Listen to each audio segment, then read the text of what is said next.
સંપૂર્ણ વિગતો લઈએ સંવાદદાતા लक्ष्मण रॉय પાસેથી। लक्ष्मण जी, भारत यूएस डिफेंस डील को लेकर क्या अपडेट आई है? दरअसल रक्षा मंत्री ने खुद इस बात की पुष्टि की है, रक्षा मंत्रालय ने इसकी पुष्टि की है कि अमेरिका और भारत के बीच में रक्षा सौदे को लेकर के एक फ्रेमवर्क पे समझौता हुआ है।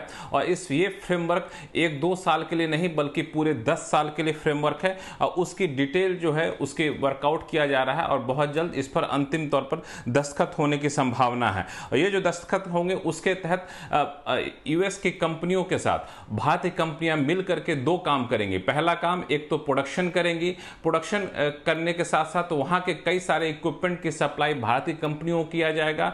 और एक सीमा के बाद टेक्नोलॉजी ट्रांसफर एक सबसे बड़ी चीज है इस फ्रेमवर्क के तहत।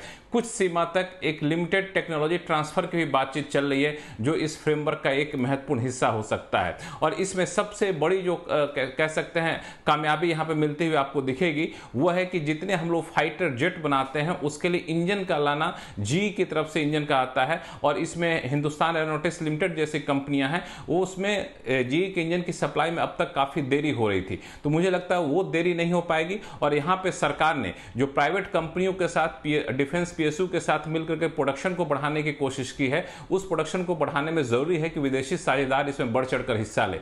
इस लिहाज से ये फ्रेमवर्क काफी महत्वपूर्ण माना जा रहा है। और ये रक्षा मंत्री और वहां उनके काउंटर के पार्ट के बीच बातचीत के बाद यह तय किया गया कि 10 साल का पूरा फ्रेमवर्क बनाया जाएगा। इस वजह से चूंकि यूएस इंडिया के बीच जो ट्रेड डील होनी है उस ट्रेड डील के साथ साथ एक स्ट्रेटेजिक पार्टनरशिप कैसे बढ़ाया जाए उसको देखा जा रहा है। वो स्ट्रेटेजिक पार्टनरशिप डिफेंस पार्टनरशिप में महत्वपूर्ण हिस्सा है। और इस तरफ ये फ्रेमवर्क कह सकते हैं कि बड़ा कदम है दोनों देशों के बीच साझेदारी को लेकर के, भारत में डिफेंस प्रोडक्शन को बढ़ाने को लेकर के, डिफेंस इक्विपमेंट की सप्लाई बढ़ाने को लेकर के। जी लक्ष्मण।